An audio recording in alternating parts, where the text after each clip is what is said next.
Vive tranquilo, ya. Anterior dice que la vida era muy tranquila, pero era bastante más sacrificada especialmente para la mujer, porque resulta que ahora hay tanta comodidad que las niñas ahora que se casan, tienen su hijo, tienen tanto alivio. En cambio nosotros teníamos que, unas cirugías que pasan, todavía se decía así en estos años, había que estar sacando el agua, aclarándola para poder, no había agua potable, no había luz. Entonces nosotros los inquilinos, los más que tenían más familia, más mala situación, ahí teníamos ni a veces no había ni para comprar velas. ¿Se acuerda usted cuánto era la plata que ganaba? Yo empecé ganando 4 pesos. ¿Qué año sería? Tenía 13 años y soy nacido en 1934. Y en ese tiempo con 4 pesos tenía, por ejemplo, daban 5 panes por un 5, parece, algo así. A centavos el pan. Porque yo me acuerdo cuando teníamos chacareros, cuando el general mi papá tenía chacareros en la chacra, en la ración de que le daban de chacra, me mandaba a comprar 5 pesos de pan.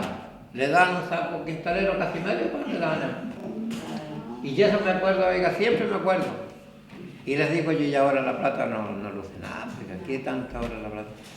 Ganaba 5 pesos, un cuarto de chácara y una racioncita de comida. Pero para ganar 8 o 10 pesos tenía que ser capaz uno de andar con un saco al hombro que pesaba 100 kilos, o si no, no ganaba esa plata. Ganaba como la mitad nomás. Yo tenía 8 años cuando mi papá se fue con otra señora. Y yo solo, a mi papá lo esperó el push aquí, el patrón, el dueño, lo esperó 2 años que volviera. Y no volvió. Después a mi mamita la sacaron de lechera. Y a mí a sacar ternero. Me metí en el barro hasta la hora y la rodilla sacando los terneros en invierno. A mí me pagaban 1 peso sacando ternero. Y también nos daban un cuarto de chacra para los dos, para ella y para mí. Y yo como de 12 años, de 11 a 12 años ya yo era ternerero. Cuando recién me casé, fui al ministro más grande de abajo y le pedí obligación. Entonces le preguntó al ministro de aquí, le dijo, ¿cómo se porta este? Le dijo, delante de mí. Le dijo, este es una persona buena, le dijo, no es tomador, lo mejor, le dijo, no es rezongón. Y le dijo, ya le dijo, déjalo, le dijo, como obligado, le dijo, le dais las garantías, los 5 talajes, y le media cuaire chacra. Y 15 días al año de feriado. Es que lo sacaban los 15 días. El dueño de la hacienda no era tan jodido como los administradores, ¿no? Porque se enriquecían los administradores a costa de abusos. Y cuando venían a saber muchas veces los dueños, como tenían y dejaban que los administradores hicieran lo que tampoco había justicia, o sea, todo el mundo sentía injusticia. Aquí el dueño de la hacienda con sus administradores establecía que tenía que tener un inquilino, se le daba una casa, pero a su vez ese inquilino tenía que entregarle un trabajador extra. Y ese le llamaban el obligado. Y ese sí que no tenía ningún derecho. O sea, había un sub máximo explotado que era peor que el inquilino. El obligado que tenía que tener todo inquilino.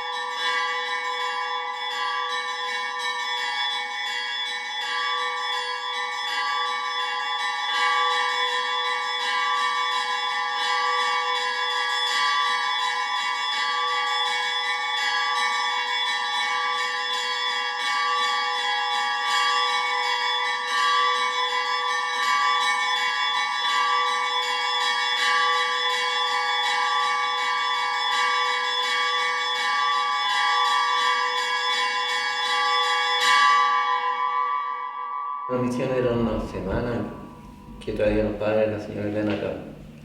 Bueno, a mí me tocaba a las 5 de la mañana, me levantaba yo para venir a tocar la primera seña aquí. Una misa en la mañana, a las 6 de la mañana. A las 8:30 y a las 9 era el horario de la misa. Era bonito porque en la tarde la capilla se llenaba de gente. Y lo que yo le conversaba delante de los negocios, que hay una pila de negocios que se juntaban las carreteras, las carretas, los caballos.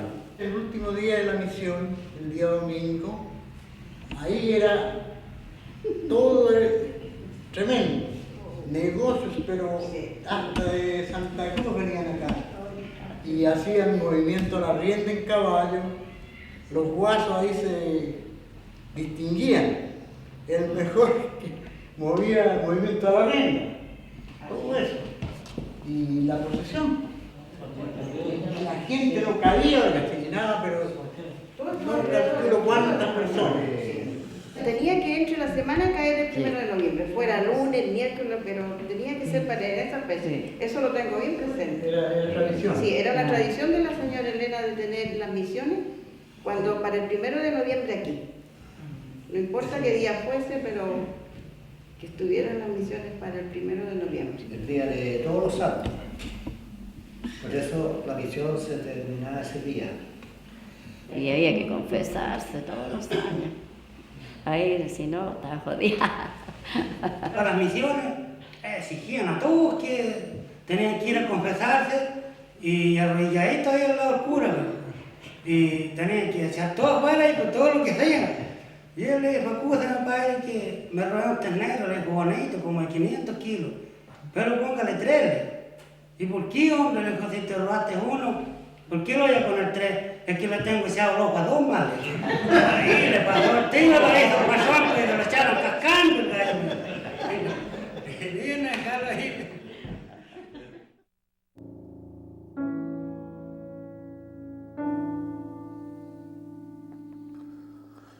Wenceslao comenzó a contar la historia de la reja de las lanzas. Hacía años que los nativos habían soltado las lanzas, dejando 33 en su sitio, una para cada uno de los primos en señal de alianza. Ellos tenían que ejecutar parte del trabajo, sumarse al esfuerzo colectivo para poder ser amigos, y ese trabajo lo hicieron por ellos. Hacía muchas generaciones, continuó contando Wenceslao, que los antepasados de los nativos habían forjado esas lanzas. Eran las armas de sus guerreros, famosos en todo el continente. Pero cuando los antepasados los vencieron, les arrebataron sus armas, con la que construyeron la reja que los defendía y aislaba.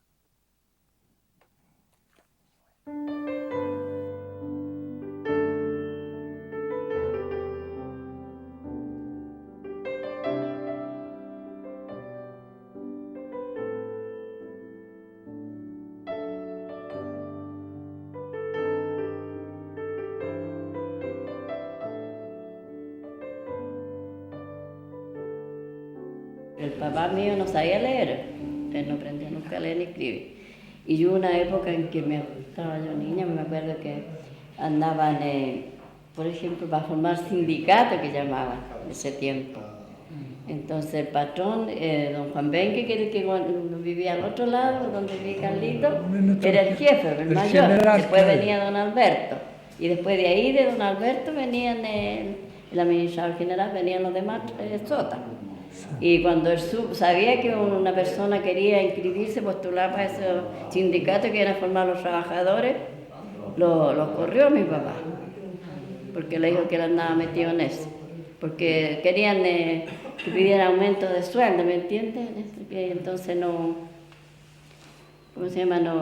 A ellos no gustaba eso, que la persona tuviera un ideal, por ejemplo, que quisiera rebelarse, que quisiera ganar más.